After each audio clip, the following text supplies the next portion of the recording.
OldGuyTalks.com is all about being a better man. Join me on this kick-ass journey. Exclusive stuff for members only in the Old Guy Cave. Opt in now.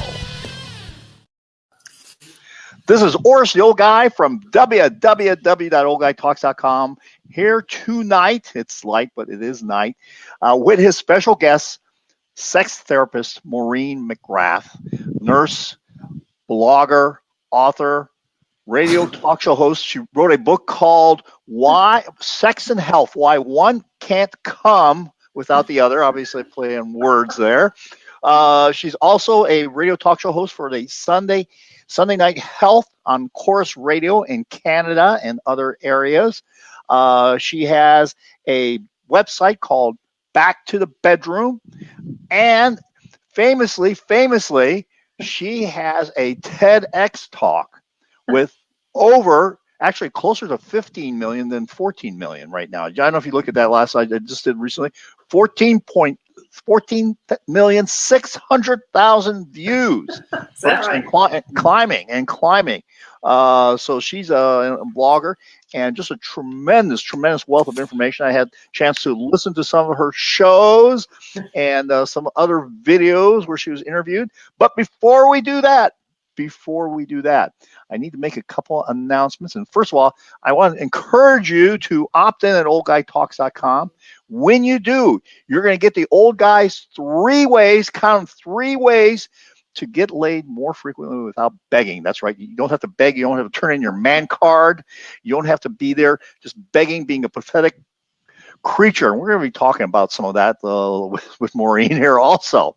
By the way, 2 of them are free. One of them is less than $10 a month. And guys, guaranteed to work. So, little disclaimer here.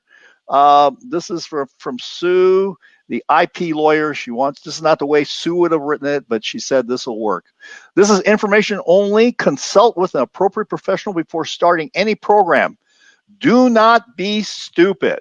You are responsible for your own shit. The Old Guy is a capitalist and not a socialist weasel. He will be promoting stuff and may be compensated. You can rest assured the Old Guy only promotes stuff he uses.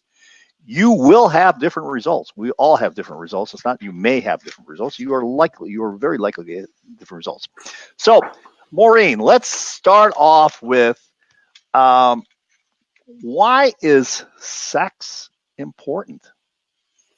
Well, we're sexual beings from cradle to grave. Unfortunately, it remains to be a very taboo subject. But, sex is important for relationships, the intimacy aspect of a relationship in particular. It's actually a very healthy aspect of life, which is why it's so unfortunate that there's such a shame associated with it. But sex is important because it helps with pain, it boosts your immune system, it makes you feel good about yourself, helps with sexual self-esteem. And I want to say, you don't have to have sex with someone else to be sexual. So solo sex is fine as well. Well, we will get into that. We're going to get into that a little more in greater detail. So your big TED Talk has to do with the sexless marriage and then some other things, masturbation, infidelity, all sorts of things. So what is a definition of a sexless marriage? And tell us about the prevalence and what do you encounter in your as a practitioner. A sexless marriage is defined by the experts as sex less than 10 times a year. And so that's a little bit less than once a month. The prevalence is approximately 20% of couples. So those are the couples that have very little sex. But there are also couples who have less than satisfying sex or just a little bit more sex. Maybe they have sex 20 times a year, and that's not satisfying either. What I see in my clinical practice is a whole host of couples in sexless marriages, and they've ended up that way through a number of different routes. When I actually have a patient in my clinical practice, and I actually practice in 3 different clinics, I am surprised that they're having sex. That's how often I see couples that are in sexless marriages. They're either bored by sex, they might be on antidepressants or another medication that dampens their sexual desire. They may have been sexually abused as a child. They may have married the wrong person. They may be bored in the bedroom. So just yesterday, I had two women that one was in her 60s and the other was in her 70s, and they were both sexually active. And I have to say, I was super surprised. Okay. And I told them so. I'm like, oh, wait a minute. You're actually having sex? Oh, hang on.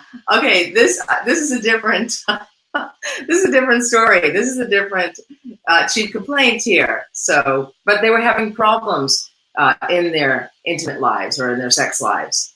Mm-hmm. Okay. All right. Now you talk about obviously, the majority of the time, it's guys want it and women don't. And why don't you talk about the low sex drive to a certain extent, and PEA, and what does all that mean? Well, all that means is that although about 44% of women between the ages of 24 and 44 experience low sexual desire, only 12% are bothered by it. I would like to impress upon your listeners that it's also common, or not uncommon, that men experience low sexual desire. And I've really learned that from the patients and also from a lot of the comments from that TEDx talk. And the thing is, when women experience low sexual desire, don't want to have sex with their partner, it's often because they're tired, they have too much on their plate, they are bored in the bedroom. Women report more boredom in the bedroom than men do. But men sort of accept it in a way. It's kind of,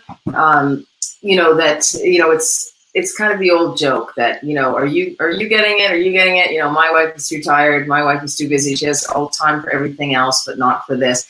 Women can experience body image issues as well. But when a woman is rejected by her male partner, it's so much more devastating to her femininity, her sexuality, her sense of self, her sexual self-esteem. So although you may see less men who have low sexual desire, the impact is greater. And I really wanted to drive home that point. But with low sexual desire in women, we can see, women that may not have any sexual thoughts or fantasies ever. They may have never self-explored, and they don't self-explore. They may not masturbate. They have low interest in sex, even though they are attracted to their partner and they want to remain with the partner. And, oftentimes they do remain with the partner, and that becomes the problem. And that was really the basis for the TEDx talk, was I felt like I was letting the cat out of the bag a little bit, that this was this big secret that people expected, even though nobody talks about it, nobody educates people about the issues you may encounter with sex after you get married or even when you're in a relationship. I felt that this was this big secret that people were married, but they weren't having sex, and they thought everybody else was having sex. But the reality is that many couples can have problems with sex, like sexual pain affects about 16% of women, which is statistically significant. Women have low sexual desire. They can have any type of issue along the female sexual response cycle. So they may have issues with desire or arousal, lubrication, orgasm. I had a patient in my clinical practice today, 33 years old, has never experienced an orgasm. In part, it's because of the lack of education and the expectations we place on men and women around sex. Yeah. So you mentioned education. What's the difference between education that men and women get about sex? How's that different? How does that figure into this whole situation? Well, men are applauded for their sex drive and for their sexual encounters and their sexual conquests. Exactly.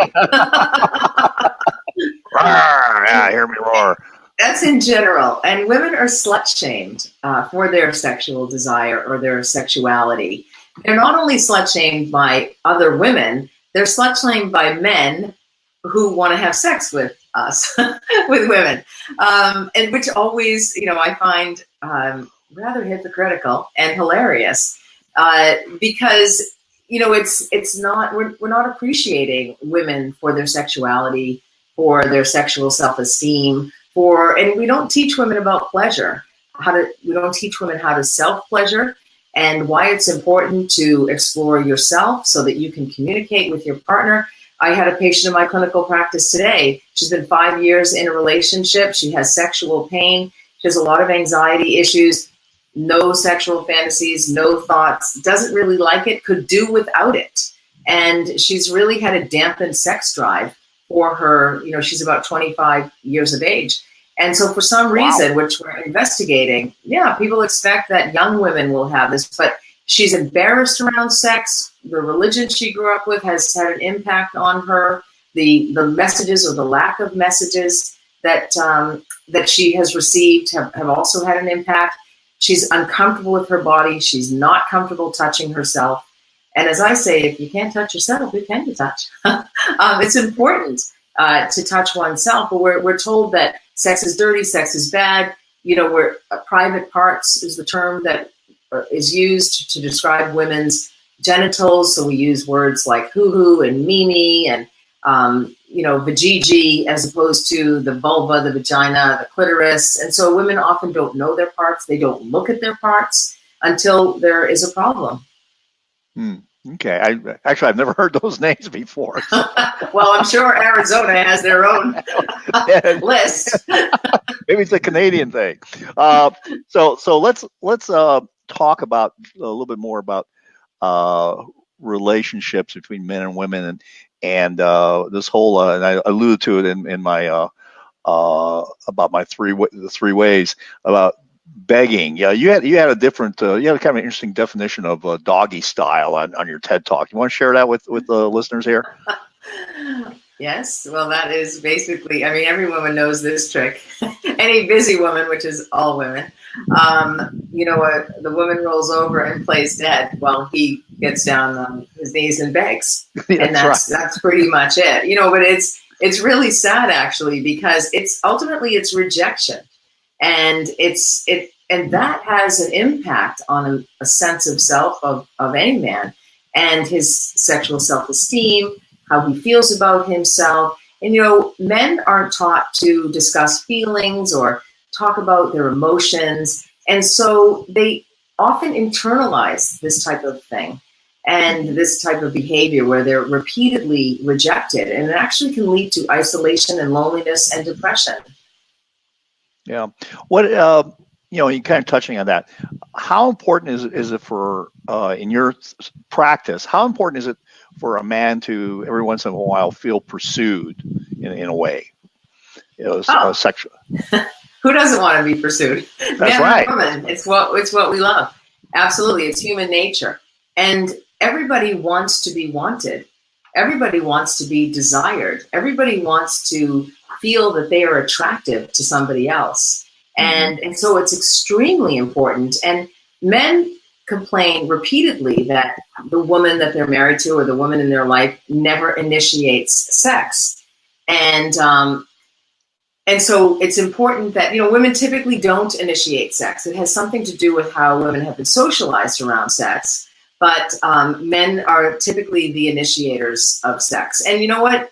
They're okay with it as long as they have a willing and an able partner and somebody who's enjoying it. It's almost nothing worse than a woman who, is not interested or is yawning during sex, which is what one of my patients described, or has the clicker, the remote control in her hand or her iPhone, for example, so is disengaged in it. And so that's actually, even worse. Because anybody wants the person you're making love with to be engaged and to be interested.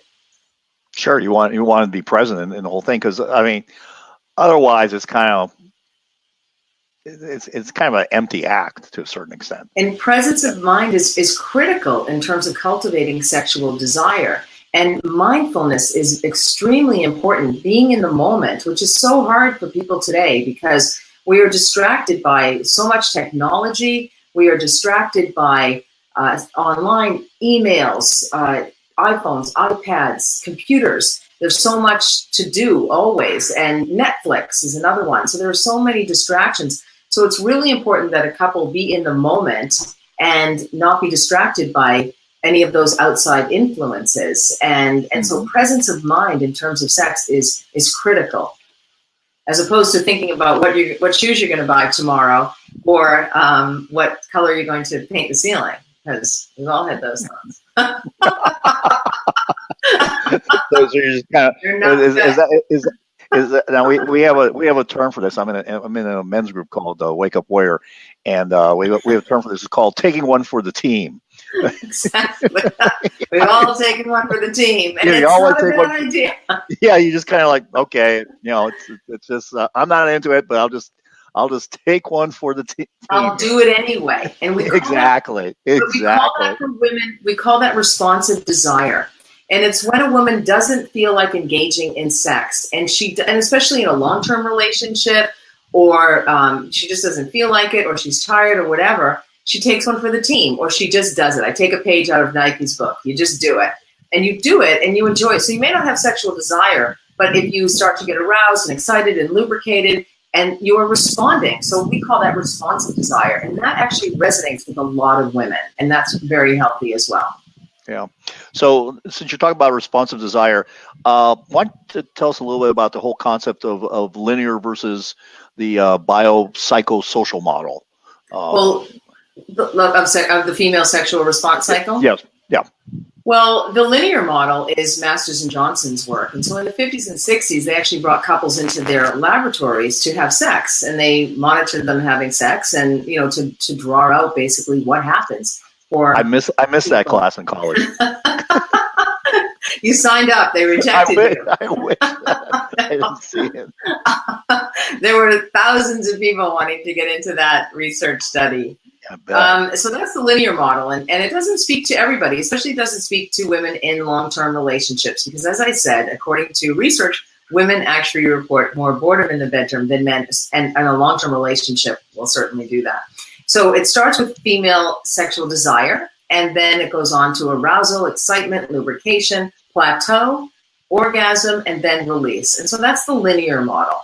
And that we see early on in relationships. You're excited, you've met somebody new, you get desire, you get aroused, you get lubricated. If you're lucky, this doesn't happen to everybody. There's a lot of people who meet somebody else and they think, oh, they're attractive and that's great and I want to be with them, but they don't want to have sex with them because they have a flattened sexual desire. So that doesn't exist. And so it's difficult for them to get to the next stage. Now, responsive desire is the biopsychosocial model. And that says women have sex for any one of a number of reasons. A darn good pair of shoes will do it. Some Jimmy Choos. That's a great reason to have sex. No. or guys will try to play the guilt card too. Oh, for sure. Absolutely. We don't buy it. But anyway, there's 273 reasons that women have sex, according to research. And it honestly can be a promotion, no reason, limit the negative emotional reaction of the partner. Did I mention shoes already? Get a promotion or, to gain something typically, or to have a baby is another reason. So there's a number of reasons why women have sex. And so the biopsychosocial model, the desire is not there. In part, you've been with him 10 years, 15 years, same old, and you're just not interested, or he's annoyed you, or whatever. And by the way, this happens in same-sex relationships as well. This is not limited to heterosexual relationships. So you decide to have sex for any one of those reasons, and you engage and you enjoy it. You respond. And so that's what we call responsive desire. And it takes into account a person's biology and sociology and life circumstances and many different aspects of a person's life, and it brings it into the response cycle, because we're recognizing that women are busy today, women are tired, a lot of women have had reproductive cancers, treatments that have caused low sexual desire, and this really originated with women who'd had reproductive cancers, and the treatments led to changes in the vaginal wall and changes in sensation. And so it actually, they had no desire, but when they did it, they actually did respond.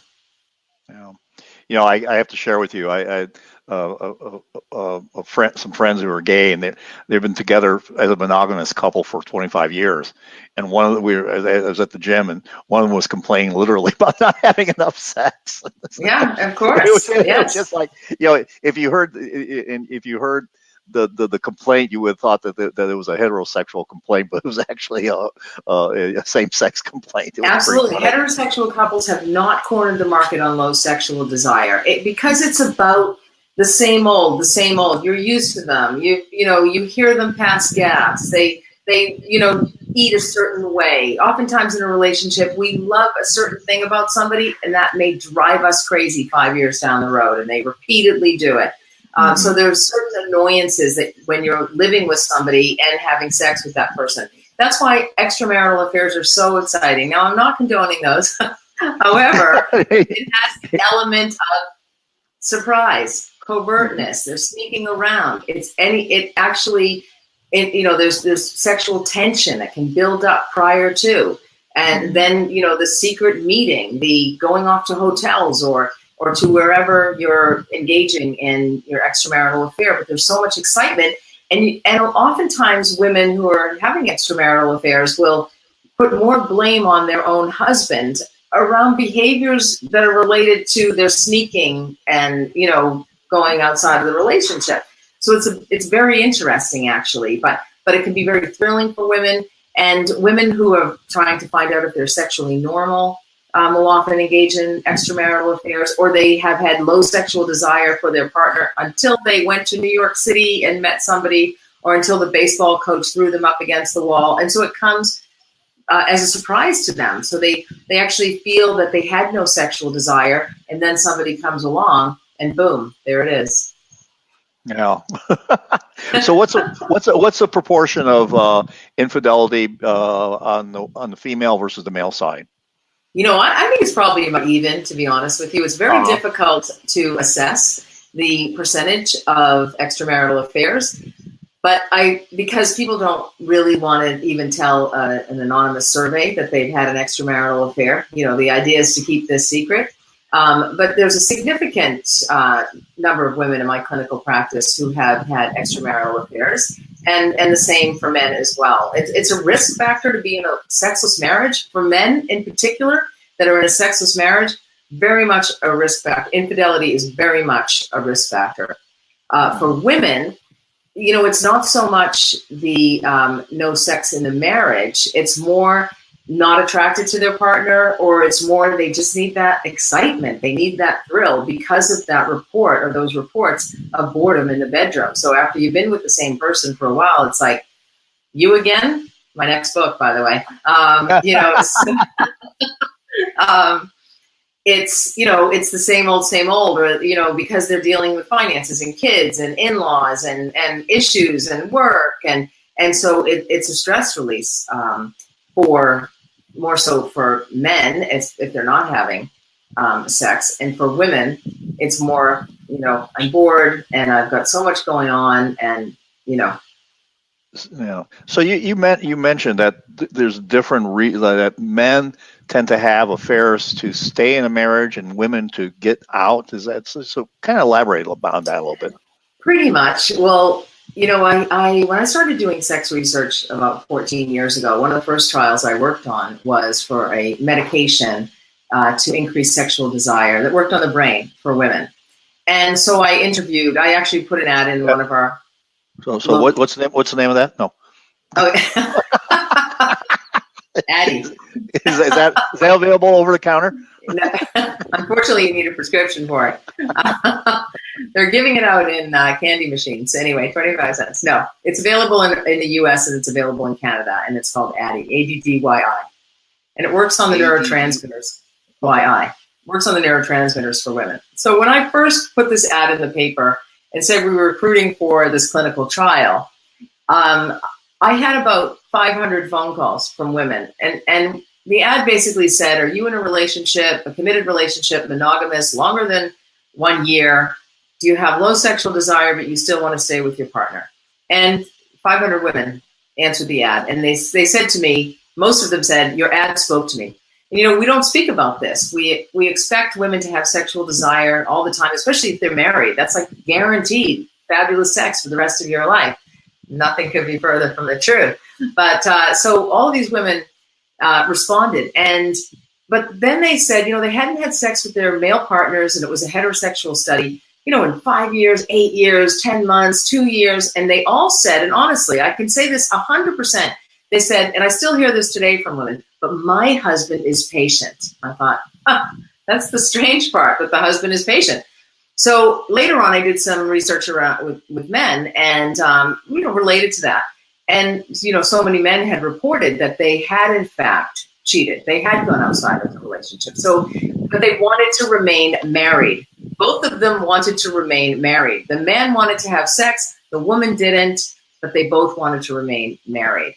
So oftentimes you see that in a sexless marriage, and the man, he will wait a year, 2 years, 4 years, but eventually the head is blown off and something comes along. It's a big risk factor. And women still will kill men if they actually hold that power over men, that sexual power. And it's incredibly unfair to say, I will not have sex with you, my husband, but you can't have sex with anybody else either. And that goes back to the lack of education, the biological need for intimacy, for sex, for men and for women, but in particular for men, especially around the way that they have been socialized.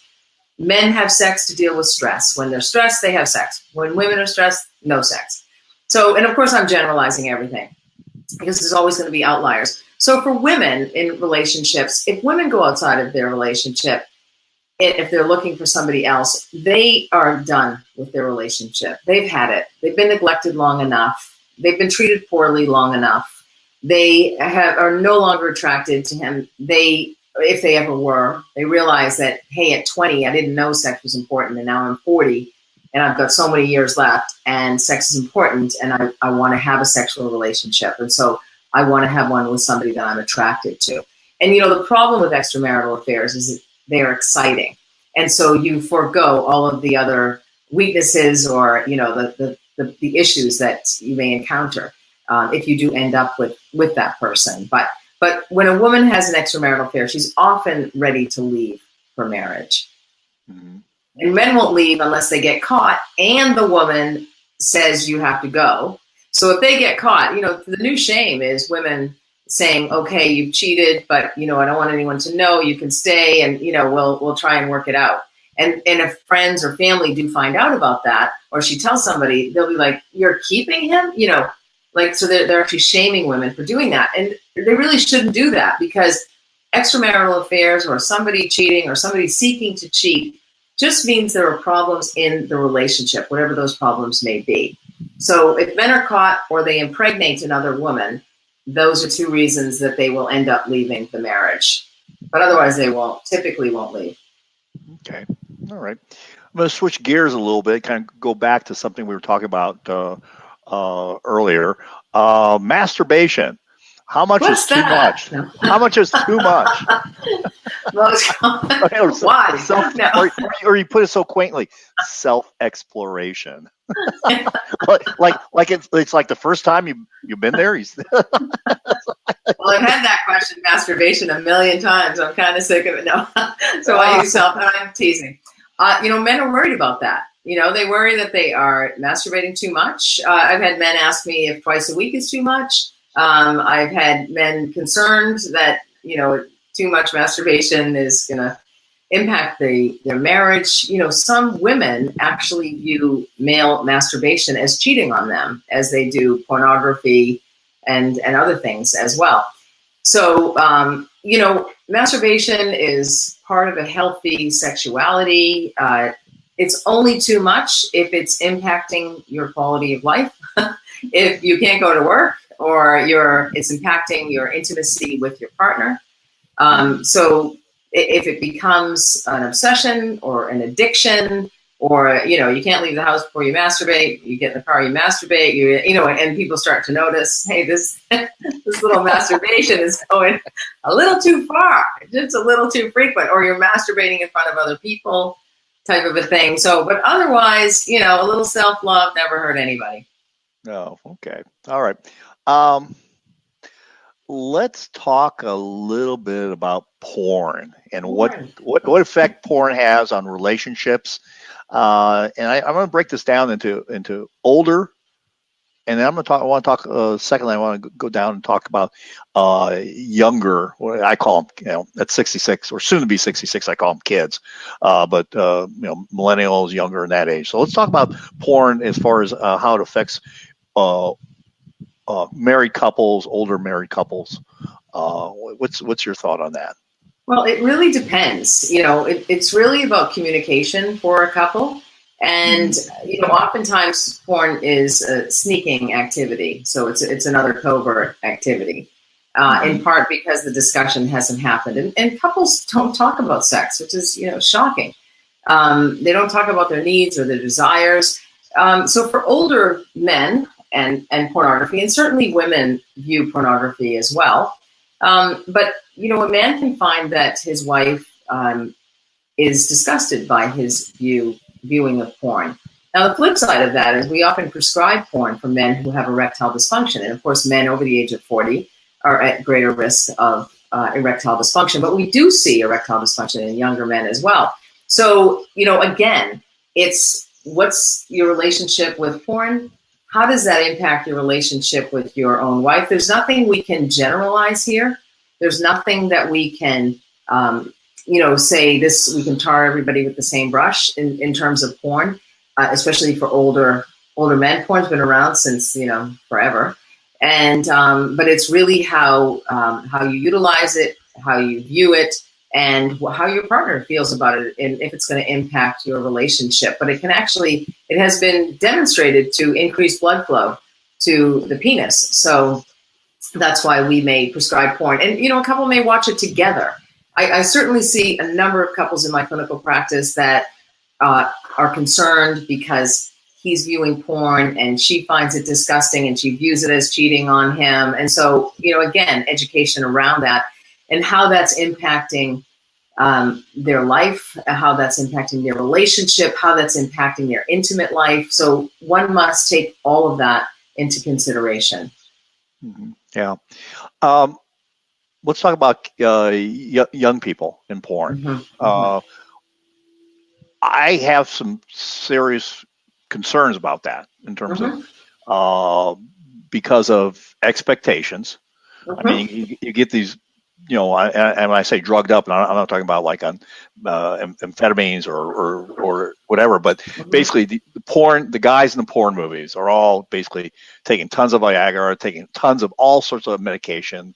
And, and there's this perception that like, this is what you have to be, when in reality, it's not like that. And so all the porn stars are like that. No, I'm just kidding. Yeah, bull. I don't want to make you feel badly or anything, but they're just a little bigger. No, bull. They get that angle. They get that. Believe me, there's guys. I will have this later on. There's lots of ways you can get bigger for about an hour. Yeah, exactly. Yeah. My concerns for young people around porn has to do with the digital age as well as the access. So porn in the past has been through magazines, books, that type of thing. You had to, make an effort to go and get it. You had to hide it under your bed. There was a lot of effort around it.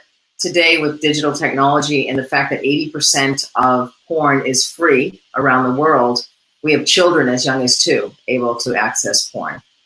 Whoever is on an iPad actually can access porn for free. You used to have to be able to put your charge card in or your credit card in and charge it, and so no longer. So there's a new business model, and that's why 80% of porn is free. And so this is how we are educating our children today. And I'm actually seeing some of the effects of that in terms of intimacy. So men in particular are experiencing erectile dysfunction as a result of it. Men are having problems with intimacy because, as you described, the porn, which I've never seen, if you describe those, that type of porn, honestly, the clinical research porn is like, it's like the Brady Bunch or something. Anyway, but I understand it's so, it's not true to life. It's not, porn is not true to real life.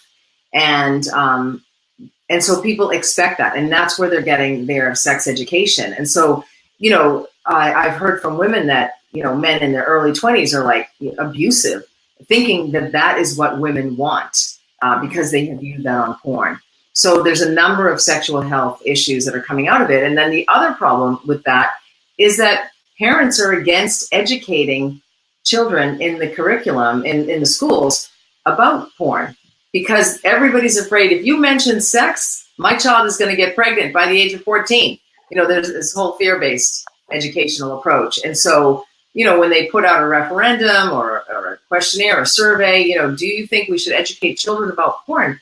And, most parents will say no, but there's a couple of pilot programs going on. There's one in Boston, and they are actually having programs in particular schools, and they're choosing particular kids and actually talking about it and having group discussions around it and educating kids. And that's what we need to do.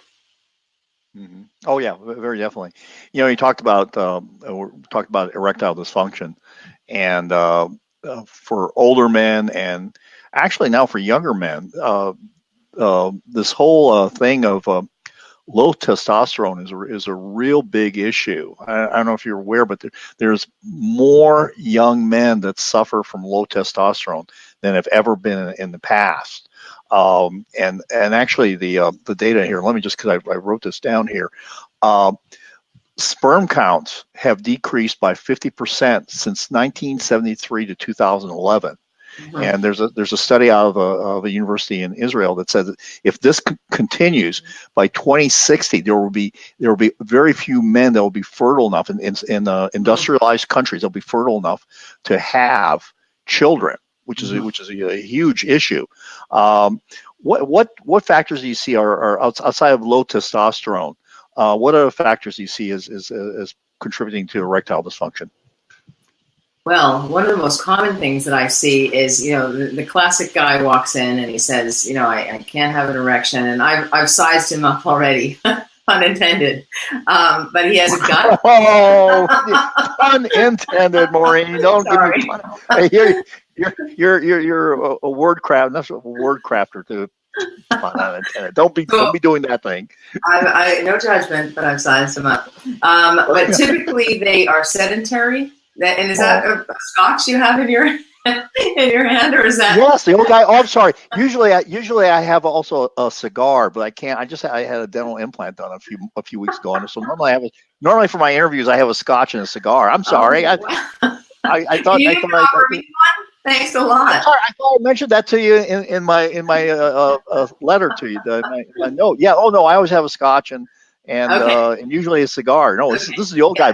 We're about vices and virtues. Exactly. So they're drinking and they're smoking and they've got a big gut and they don't exercise and they wonder, why aren't I having sex? Why doesn't my wife want to have sex? And why can't I get an erection? And so it's why can't I get an erection? But, regardless, they say, why doesn't my wife want to have sex with me? So, not quite the specimen she was hoping.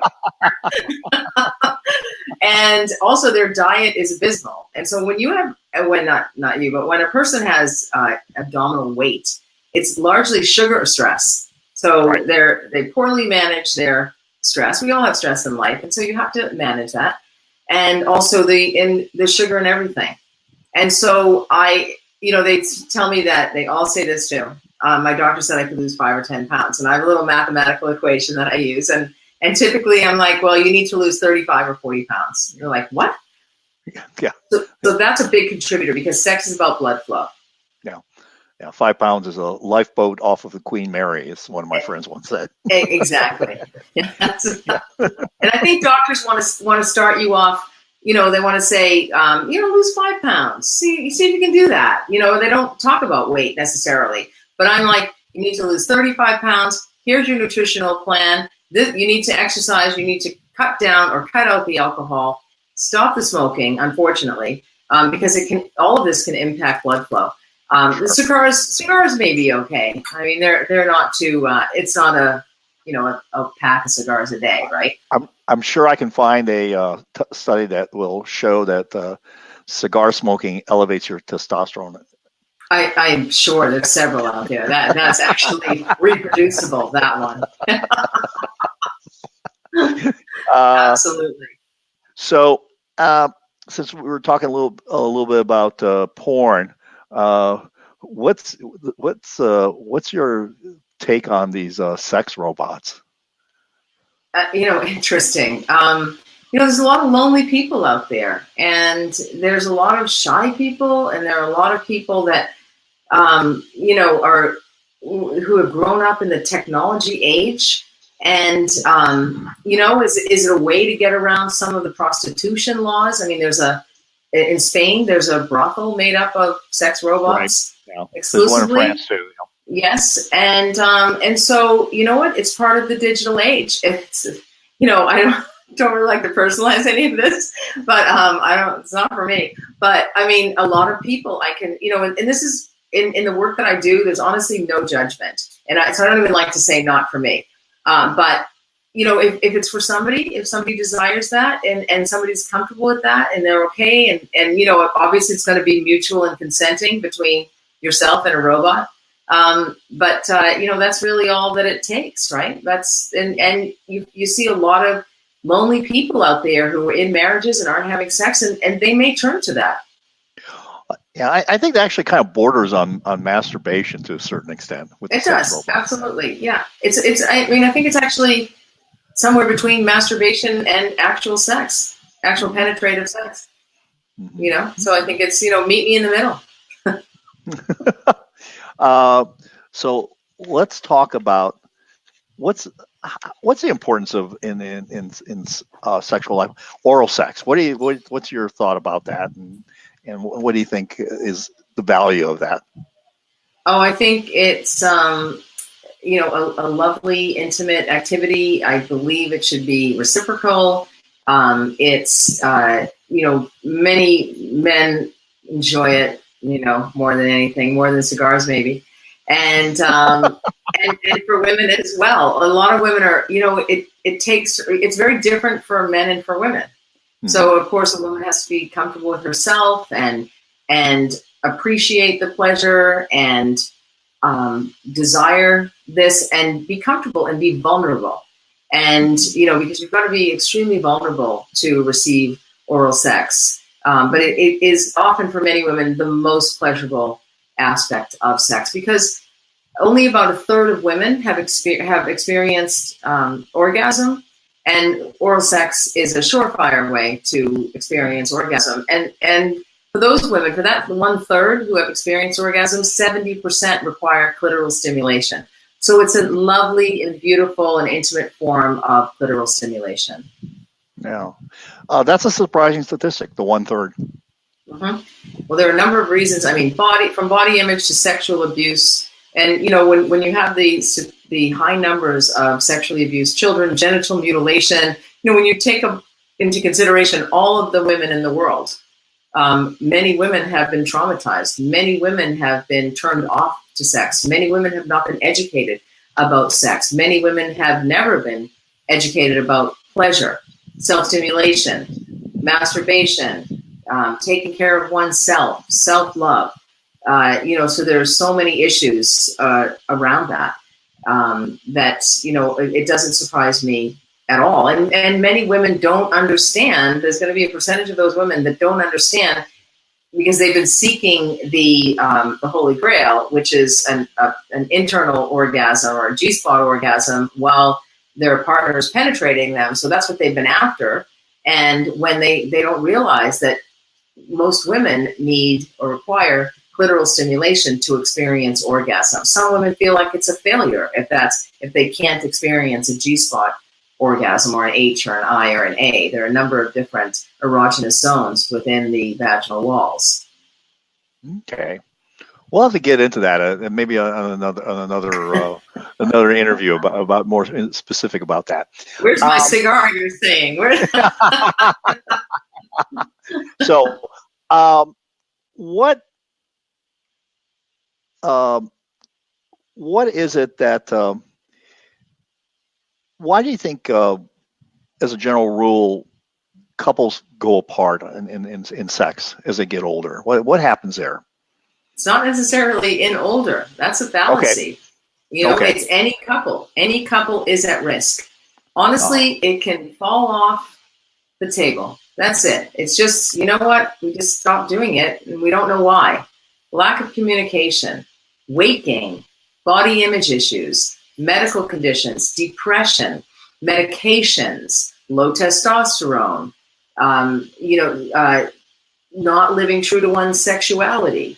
Families expecting their son to marry a woman when he's gay, when everybody but the family knows that he's gay, and they do not allow this because it would shame their family so much. Or, people marrying the wrong person, saying, I'm going to marry him. I knew he was an alcoholic, but I wanted to have children and my biological clock was ticking.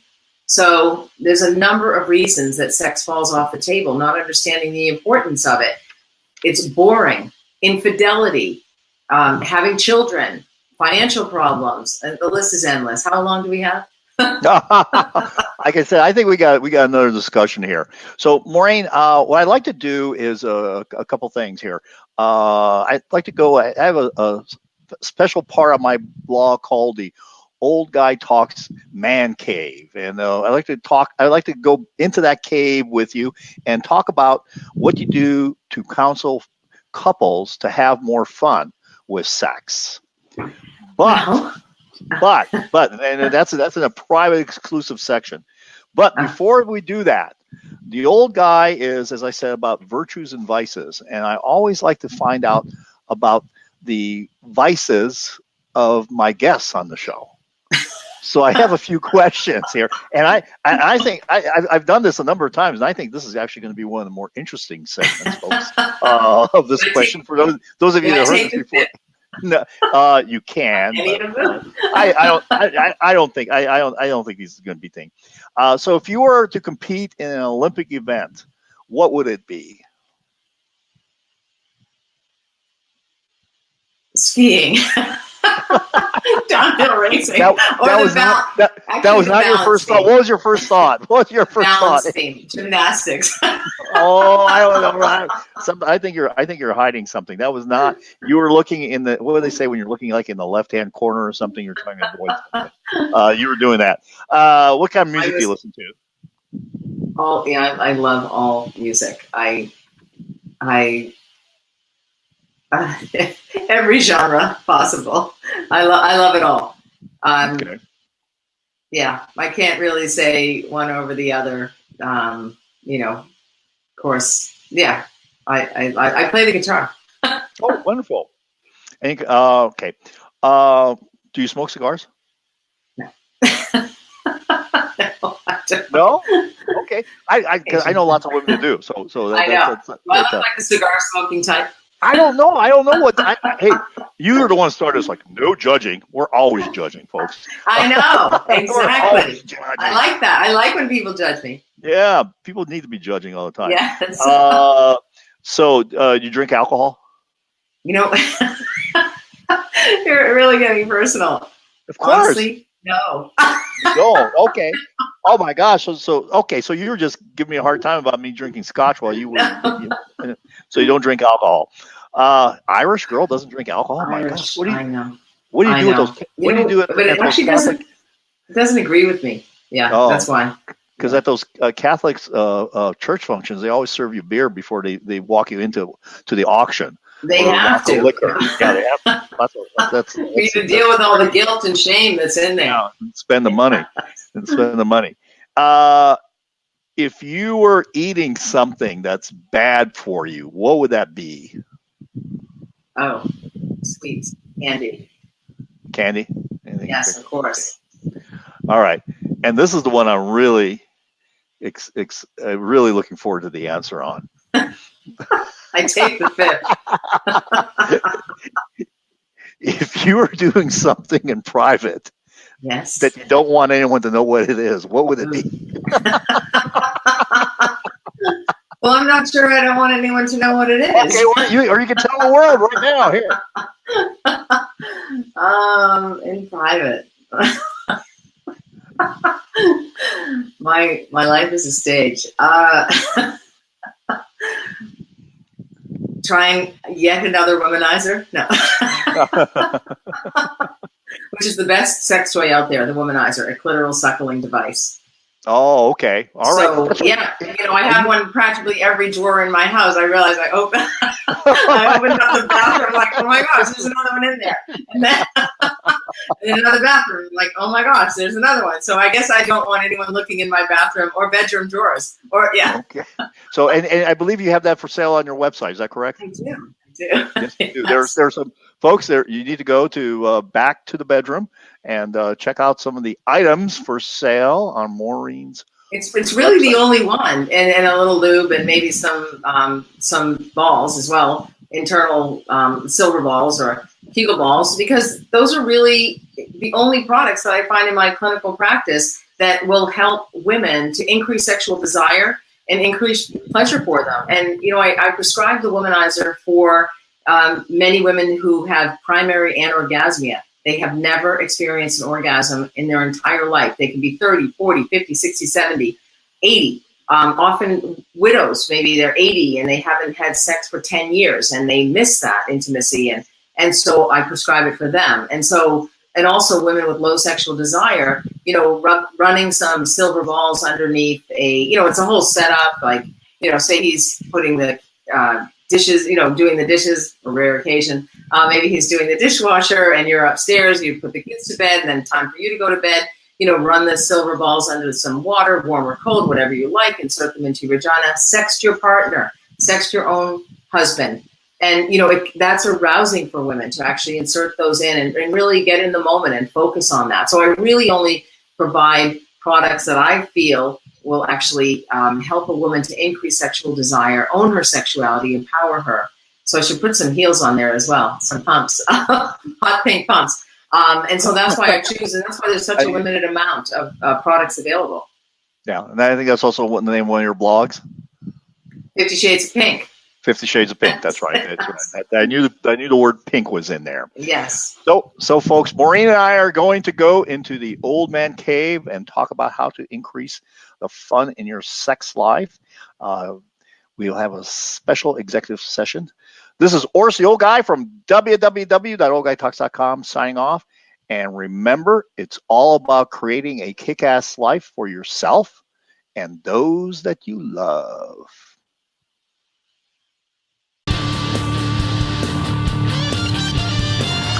Opt in and encourage other old guy assholes like you to opt in also.